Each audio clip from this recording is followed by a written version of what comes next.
Açılış sunumlarında çok kıymetli bir hocamız, Profesör Doktor Hasan Vergil hocamız moderatörlük yapacak. Hocam hoş geldiniz. Sesiniz kapalı hocam. Sesinizi açarsanız hocam. Today in the keynote speakers session we have an esteemed Professor Hasan Vergil.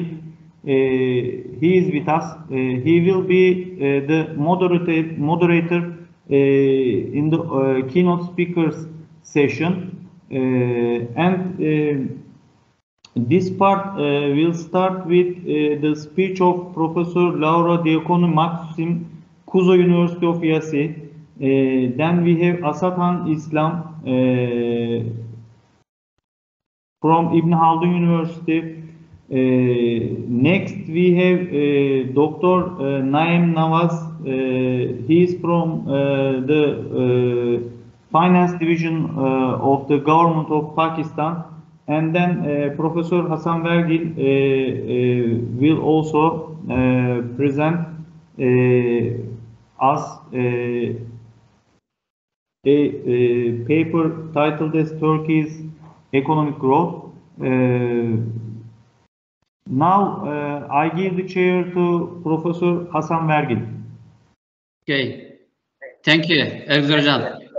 Hasan Hocam hoş geldiniz. Teşekkür ederim katkılarınız için. Hocam tabii şu an ben bu Teams pek kullanmadım ama diğer oturumcularımız buradalar mı? Esad Hocam, Hocam you are here. Also Laura. Hocam welcome from Romania. Now in our session, as you have said, Özgür Hocam, there are 4 speakers.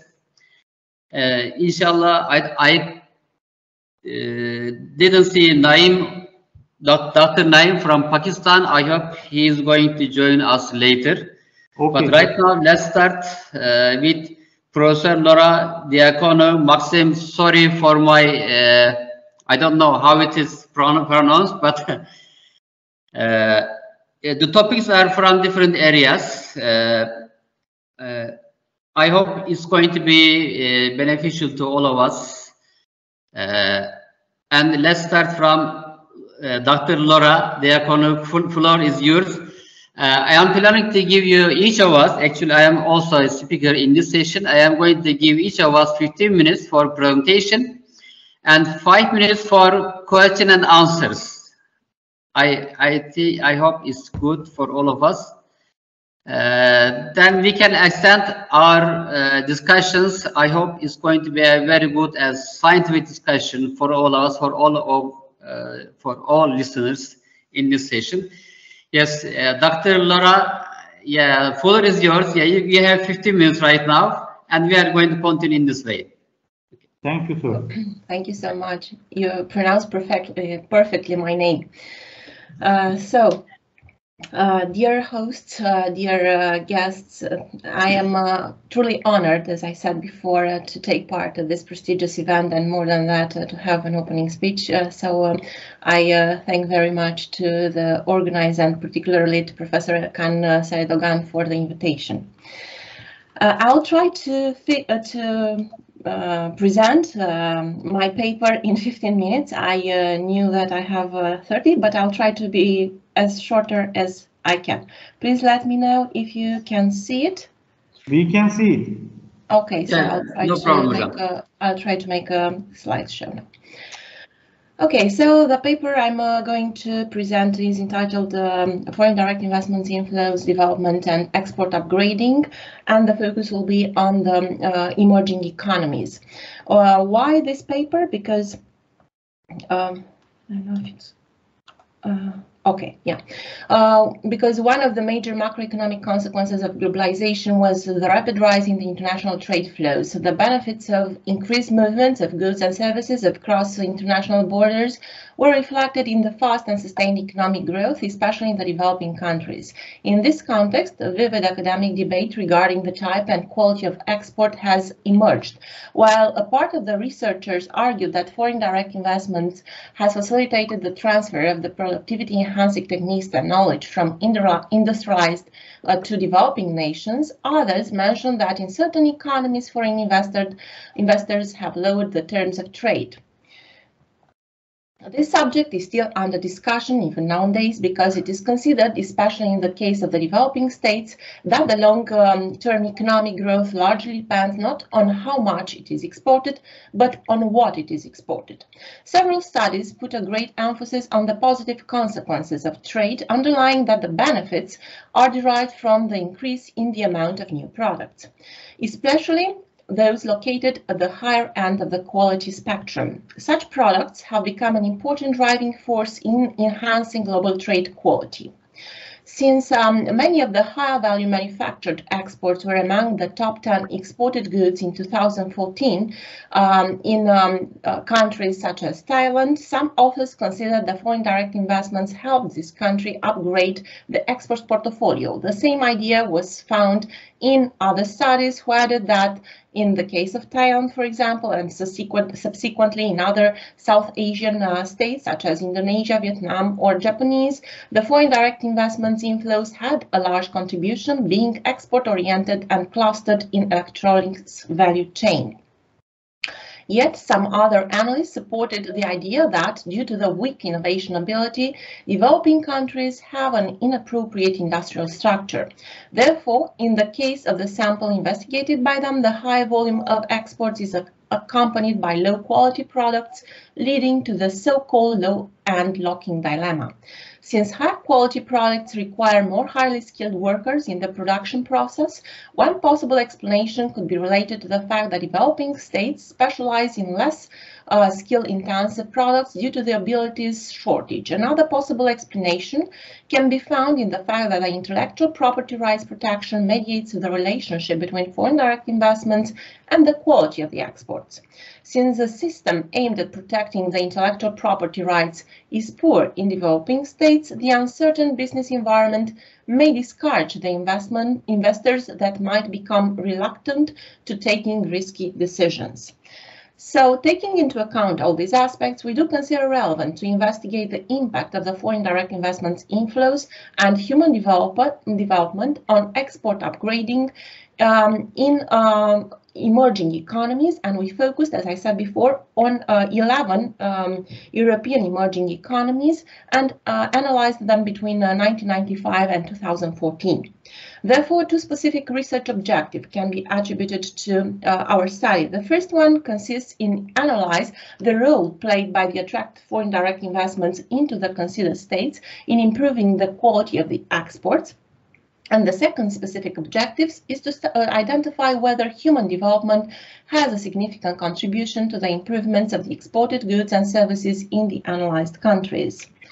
So I'll just pass very quickly on the theoretical background. At the beginning of the 21st century, some researchers launched the hypothesis of the export-led growth, which claims that the promotion of the export is the appropriate way to accelerate economic growth. This argument was used to explain the rapid growth and development of some Asian economies.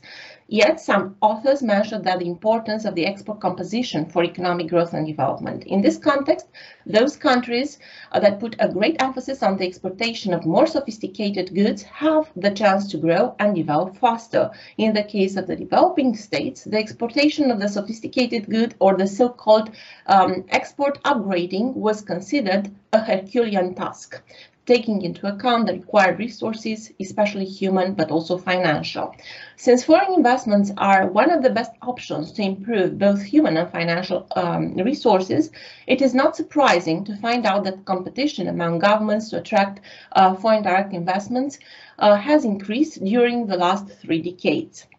During the last 2 decades, various studies intended to investigate the determinants of the export upgrading, but the findings differ depending on the selected countries, variables, and used methodology. Yet it was agreed that there is a strong positive relationship between the quality of the exports on one side and the economic growth measured through per capita income and development of a country a country analyzed from human capital perspectives from the other side. Moreover, other empirical results suggested that the level of human capital and the type of foreign direct investments and the existence of the export processing zones are directly linked to the quality of the exports. So two major theoretical attempts to explain the determinants of the foreign direct investments refer to the neoclassical trade theory and to the internalization theory. The first one was introduced in the 1960s and was based on the Hack-Sholochlin trade model, which explained the reasons behind investors to operate production chains abroad, but export products back to their home country. So taking into account this theory, researchers pointed out that a country's factory endowments influence the relative costs of production and thus the specialization and structure of its exports. Since developing states have an abundant labor force, they are more likely to produce export labor-intensive goods. So developed states are endowed with knowledge capital and therefore they are able to trade technology-intensive products. The internalization theory was introduced later by Buckley and Kaysen and suggests that as an alternative to outsourcing different parts of the problem stages, internalizing these processes might be least costly for the multinational companies to benefit from a foreign market. Subsequently, Dunning combined the two theories, neoclassical trade theory and internalization theory, into the eclectic paradigm, according to which one can analyze the reasons behind foreign investments, ownership, location, or internalization. More recent approaches mention that the main economic determinants of foreign direct investment inflows into a host country are related to resource-seeking, market-seeking foreign direct investments, or to the efficiency-seeking. Regarded from the investments perspective, some studies underline that the human capital stock influences the type of foreign direct investment inflows, namely vertical or horizontal ones. Some researchers consider that the direct and indirect effects of the foreign direct investments on the host country's exports depend on micro and macroeconomic elements such as technological and human capital stock of local producers. Moreover, competition in the domestic market and also government policies regarding the trade facilities. Yet, the presence of the multinational firms may increase in the intensity of the competition in that sector, an aspect that has both positive and negative consequences on local players. Apart from enhancing the national firms to improve the quality of their products and innovate more, foreign investors might have negative impact on exports when the loss of exports of the domestic company is not compensated by the exports of the multinational subsidiary. There are also cases in which foreign direct investments attracted into a non-exporting sector may improve the performance of the domestic exporters if the foreign companies sell intermediary goods to local firms, process known as forward linkages. Another major consequence may occur if the foreign investor facilitates the access to the export markets for domestic producers by lobbying for favorable treatment of exports from the host economy into their home economies. Other studies agreed with the idea according to which competitive assets of multinational companies make them more productive than the domestic firms, thus having a positive impact on host economy exports. All these assets that include innovative products, human capital of employees, and patents have positive indirect effect on the domestic firms from the host country. Yet some other studies argue that export quality upgrading is not the same thing as export products that require more technology. So they consider that the less developed states focused only on the last aspect, their products lacking quality. Or to obtain sustained economic growth, it is mandatory to export higher quality products. So some studies analyzing various states conclude that attracting foreign investors may represent a good start for raising the quality of exports in the developing countries, since foreign direct investments offer the potential for quality upgrading. However, others found that this depends on type of goods being higher in manufacturers than in agricultural products or natural resources. From a similar perspective, it was viewed that imports matter for exports upgrading because the knowledge embedded in imported good offers learning opportunities. Therefore, the openness to trade, it is the most accessible tool for knowledge and technology acquisition. Apart from this direct effect of foreign direct investments, the foreign investors might also have an indirect impact on the host country's exports by bringing new ideas and best practices.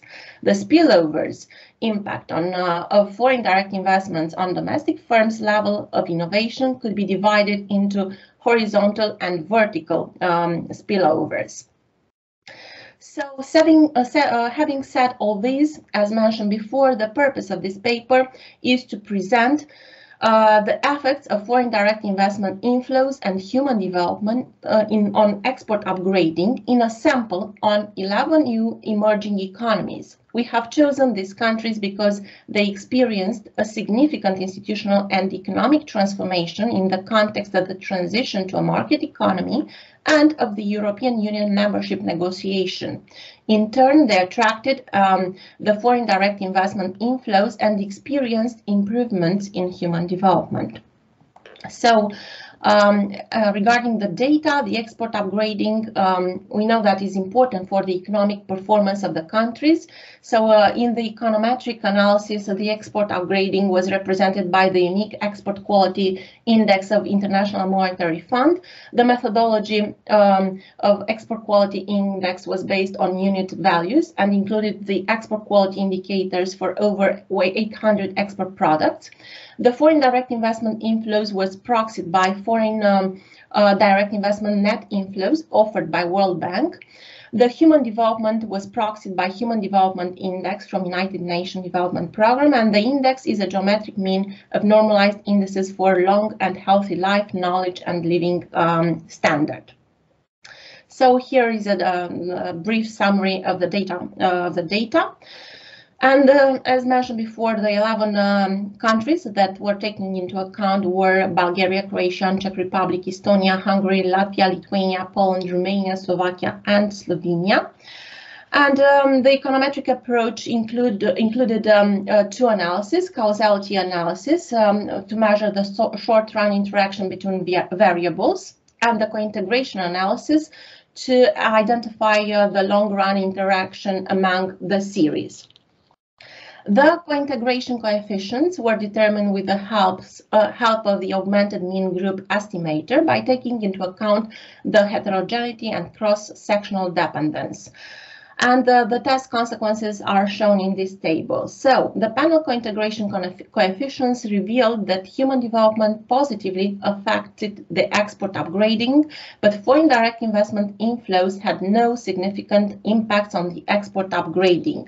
Moreover, the individual co-integration coefficients revealed that human development positively influenced the export upgrading in most of the countries, including Croatia, Estonia, Hungary, Latvia, Lithuania, Poland, Slovak Republic, Slovenia, but the size of the effect varied among the countries.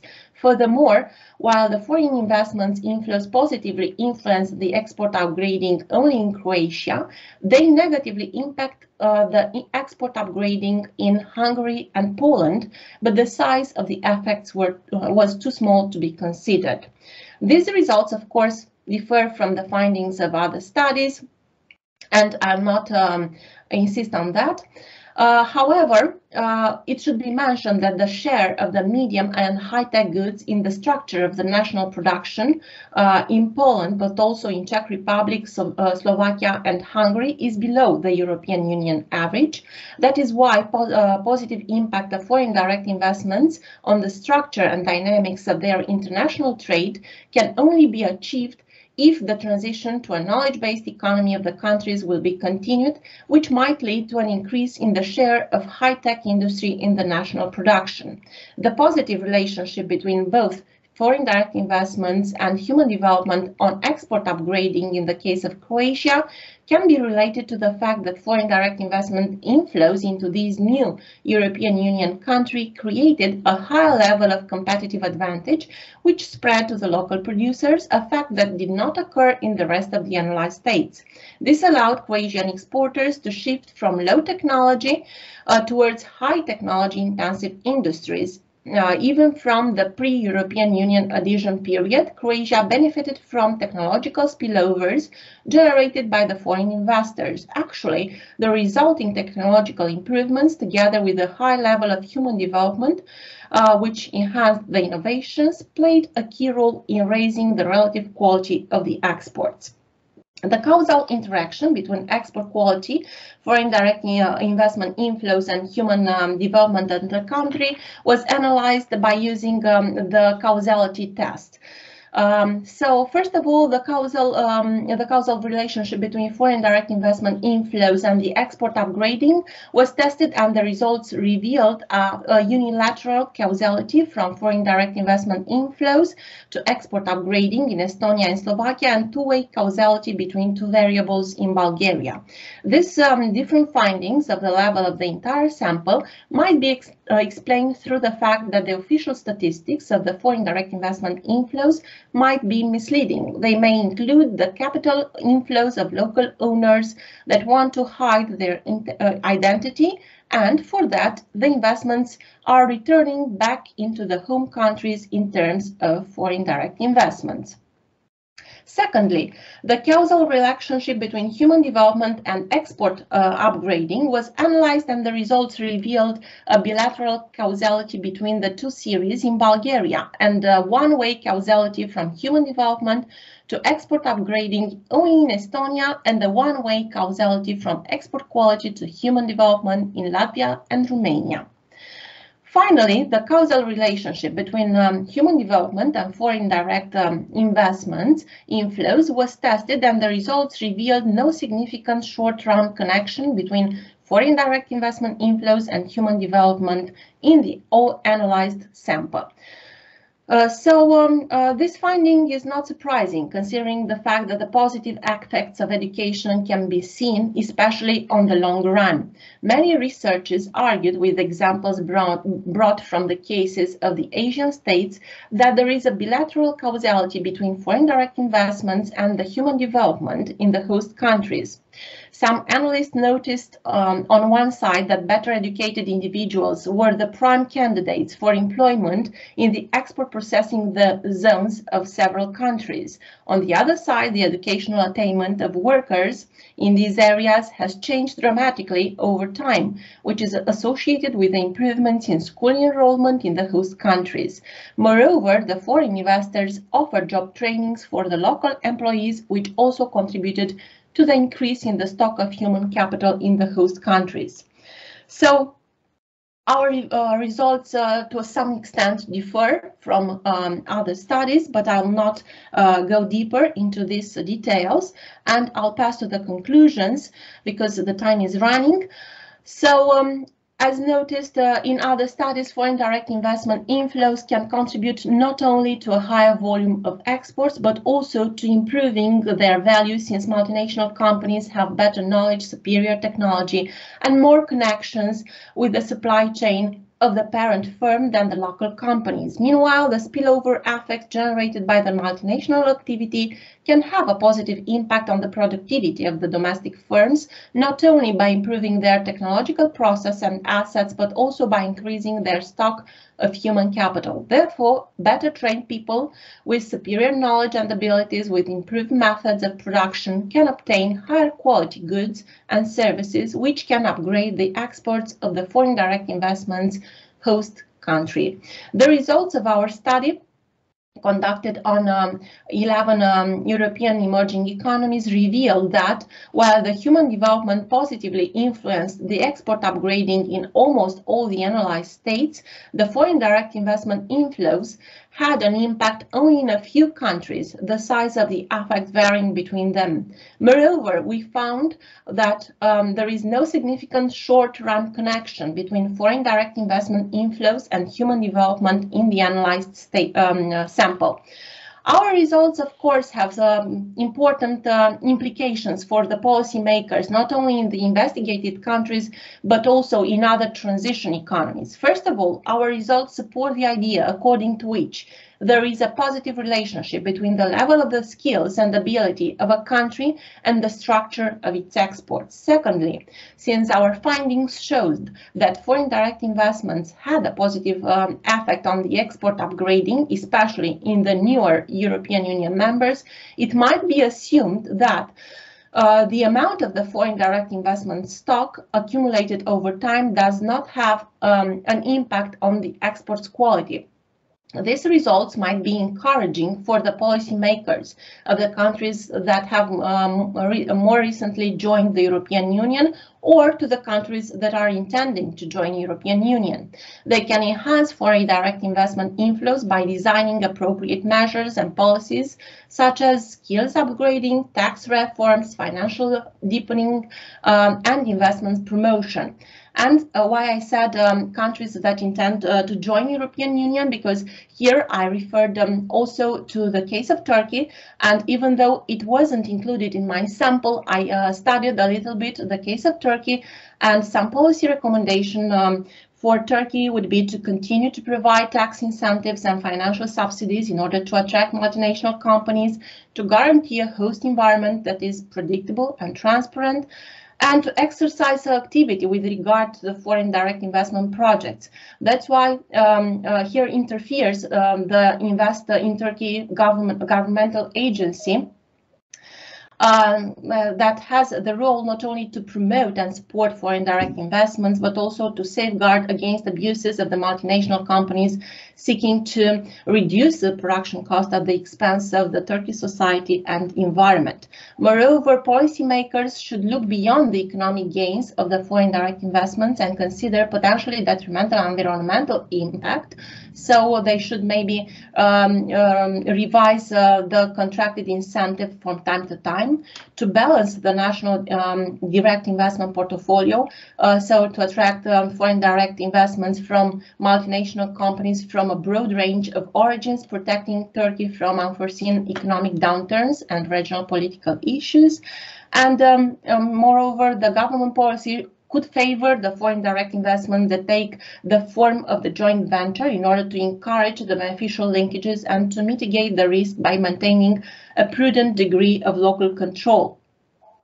And of course, the last aspect, to pursue high value added foreign direct investments in order to seek the investments in industries that will enable and encourage transfers of know-how and technology, which is often realized through higher value added activities rather than extractive ones.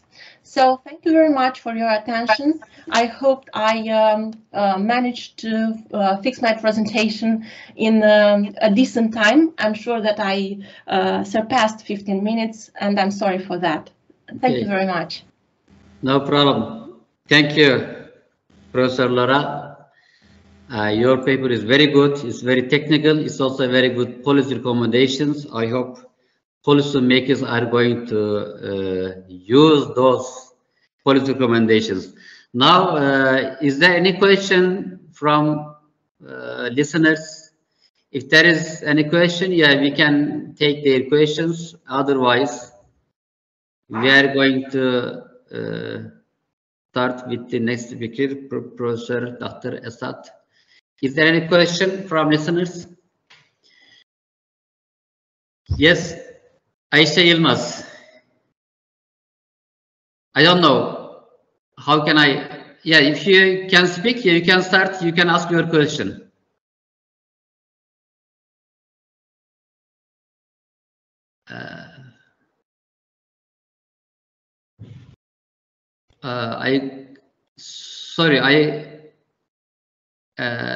Ayşe Yılmaz. If you want, you can ask your question. You raise your hand. Ayşe hocam mikrofonunuz kapalı sanırım, belki sesinizi duyamıyoruz. Maybe. Hocam sorry. I couldn't see it. Özgür, sesi açabiliyorsak açalım hocamıza direkt. Hocam Hasan hocamızın sesi açık. Yok no. Ayşe Yılmaz Hocam, soru sormak Biz istiyor. onu kapatabiliyoruz ama açamıyoruz hocam. Ayşe yeah, sesiniz we can kapalı. send him. We can send her a note to make her microphone on. Okay, sir. Yeah, can you send her a message? Yes. Sorry, Professor Lara, we have. I hope she is going to ask a question. I'm waiting. Yeah, okay, no problem.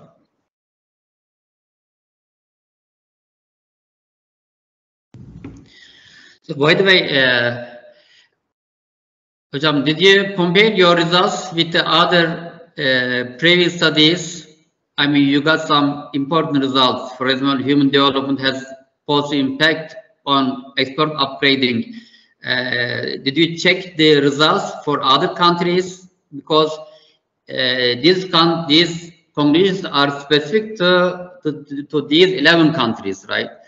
So if there is any differences with other countries' results, so what may be the factors behind these differences?